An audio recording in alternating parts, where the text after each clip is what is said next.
Hello, Year 4. Welcome back. Last art lesson. I hope your head is full of ideas and images ready to put down on the page today. Can you remember what I said we were getting up to today? We have finally got to the point where we're going to create our masterpiece. Who knows, this piece of work you create today might be worth millions in years to come. So we're going to be combining today. We're going to be drawing out all the information out of our heads about line, about shape, about space, about value. We're going to be thinking about all those things we practice with our hand and our pencil. And we are going to be using our imagination and our experiences to create a beautiful rainforest landscape with your chosen focal point. So it might be a flower as your focal point, it might be a plant, it might be an animal. And remember, Rousseau didn't even stick to the right kind of animals. Sometimes he popped in an animal that shouldn't even be in the rainforest. So the world is your oyster. That means you can go with whatever comes into your imagination.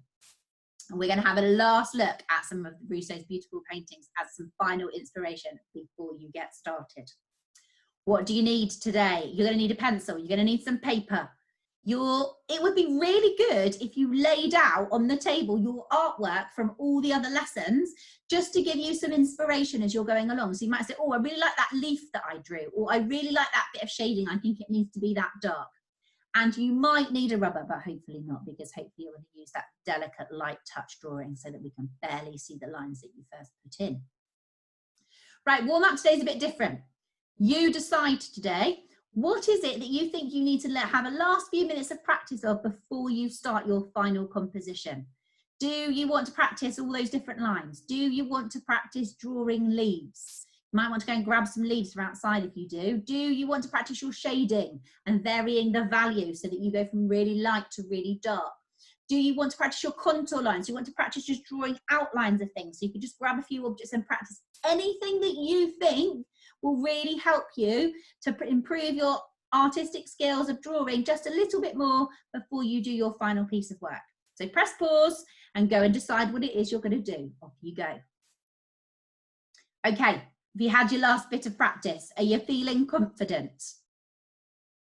Let's think about those art elements one last time before we get started. So we're going to be thinking about those lines. We're going to make sure we've got a really light touch, so that when we first draw our lines, there's no chance of ghosting when we rub them out if we do it wrong. We're going to think carefully about the shapes that we want to create in our landscape. Are they going to be geometric shapes, or are they going to be natural shapes? Hopefully you know the answer to that by now. Are you going to make sure that your foreground really pops out by being lots and lots of detail, and your background right at the top of your page has got a lot less detail? And are you going to make sure you use layered shading to really make some effective changes of value on your drawing? Right, they're the things we're going to be thinking about. Let's have a look at some last minute inspiration. Here are some of Rousseau's paintings. Think about what he did. So we've got that real clear definition line here, haven't we, between sky and foliage, between the plants and the trees in the rainforest and the sky. Make sure that you remember to include that in your piece of work. What's your focal point going to be? So remember, we're going to put that slightly off center. So here we had this monkey over here, didn't we? This ape over here, or maybe this one over here. In this painting, it's actually quite tricky. The focal point, I'm guessing, is that he was thinking about was these animals down here, but there's so much foliage. Actually, it's the oranges and the orange grove that pop out more to us this time, isn't it? In this one, this is called the repast of the lion. You can see the lions down the bottom there, but actually the plants are so huge and so bright that the lion isn't the first thing you see. It's these flowers that pop out at you, isn't it? In this one called Exotic Landscape, you can see the animals are really well hidden here. It's the plants at the front that really jump out at you. And when you're thinking about your piece of work today, it's not going to look exactly like these paintings because they're in colour. It's going to look more like this. So you can see here, I've cheated a little bit because I've used a computer package that changes a painting into a pencil sketch. I didn't do this, I'll be honest with you. So this is what your picture is going to look like. It's going to have a real alteration of value. It's going to have really dark patches and really light patches. You can see here where he's left the white around the edges of the leaves, and the leaves really pop out in the foreground. So that's a really good technique that you could use today.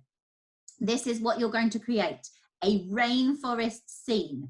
You need to think about whether it's the focal point is going to be the plants in your rainforest scene or an animal. If it's going to be an animal, you need to make that animal really stand out as your focal point.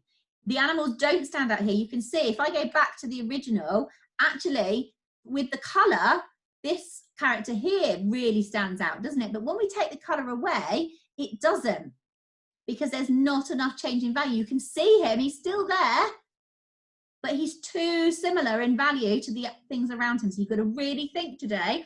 You haven't got colour to choose from, so you've got to make your focal point pop out. If it's going to be that animal, there's got to be a real difference between the foliage around that animal and the animal itself in terms of value, in terms of the amount of shading that you do. So that's what we want it to look like. I know you can do this. So let's do some step-by-steps. I suggest you leave this on the screen while you're working today. So the first thing you're going to do is your really light touch. Hold your pencil a bit further up so you're not putting on so much pressure. Not too far, because we know if we go right to the end, it gets a bit difficult to control. So we're going to hold it nice and gently. We are going to press really lightly, and we're going to draw in our focal point first. And your focal point needs to be slightly off center in your picture, doesn't it? Make sure that your paper is turned landscape. Remember, landscapes go this way. This is portrait, isn't it? And I'm sure you've seen that when you've been using a computer and changing your pages around on a computer. So we want it landscape. We've drawn in our contour lines for our focal point. Then we're going to add in our background lines, showing that skyline. Where is the difference between the foliage and the sky? Draw that line in right in your background. Then draw some of the key features of your middle ground. Are you going to have some slightly smaller plants moving forwards there? And remember that the background's going to look smaller, the middle ground's going to look a bit bigger, the foreground's going to look even bigger as you come down your page. You're going to make sure you've added more detail to your foreground than you have to your middle ground and background. So your background's probably just going to be some contour lines with a little bit of shading in. When you get further forward into your foreground, you might have to, rather than just general shading, you might have to use some different effect lines to really create some detail. Don't forget to do that overlapping. Make sure that, remember when we had the tree and one came up in front of the other and you lost some, so you need some lines that stop because something else comes in front of it. I am really hoping these are going to look amazing. Good luck. I know you can do it. You've had lots of practice. Who knows, you might be the next Rousseau. Off you go, come back when you're done. What does it look like? Are you happy with it? Are you pleased with what you've done? I hope, even if you're not totally pleased with what you've done, that you actually like one part of it. So I want you to think about that now. And you can do a little tiny bit of writing, maybe a sentence or two, nothing more. I want you to look at your composition, your drawing, and I want you to decide which is the bit you really like. And you're going to say, I really like the way I have, and you're going to explain it. And I want you to think about that vocabulary that we've been learning about line, about shape, and about space, and about value. And I want you to say which little part is the bit you really like. Okay, it might be the overall look of your composition that you really like. And then, is there a part of your drawing that you'd like to change or that you're disappointed with? What is it about that part that you're not so pleased with? So it might be that it's to do with shape. So it might be that one of your animals doesn't quite look the shape you wanted it to. You have that shape in your mind. We can't always make that happen with our hand yet. That's why we need to keep practicing. So press pause, write that bit for me, and then come back and we'll have one last conversation before our art journey is over. Okay, have you written it? I hope you could find something you were really pleased with. I'm sure you could. I'm sure if you asked other people to have a look at it, they think of lots of parts of your drawing that you should be really pleased with. It's the end, we're done. But what can you do now? Well, maybe you're going back to school and maybe you'll study some more work of Rousseau when you're back in school. Maybe you're still off and your teacher's now giving you some different work to do. But if you want to, if you think, actually, I've been really enjoying this, Keep repeating those warm-up tasks. There are lots more on the websites we talked about during the unit, so you can go back and have a look at those. You might want to create another imaginary landscape. You might decide, I don't want to be in the rainforest, I want to be somewhere else. You can draw whatever is inside your head. So you might decide to draw another landscape. You might want to go outside. It might, if it's possible to go outside, if you're not in lockdown, then you might be able to go outside and walk around a forest and take your book with you, take your sketchbook with you, or take some paper with you and do some sketching to give you some inspiration. But the most important thing is to look closely at the world around you.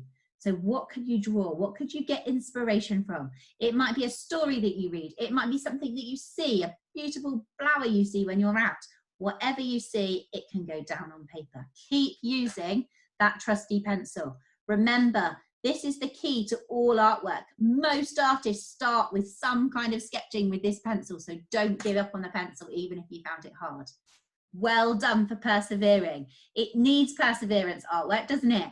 We can gradually get better if we put in effort. We've seen what can happen when we keep practicing. So keep working on your art skills and have a lovely day. Take care. Goodbye.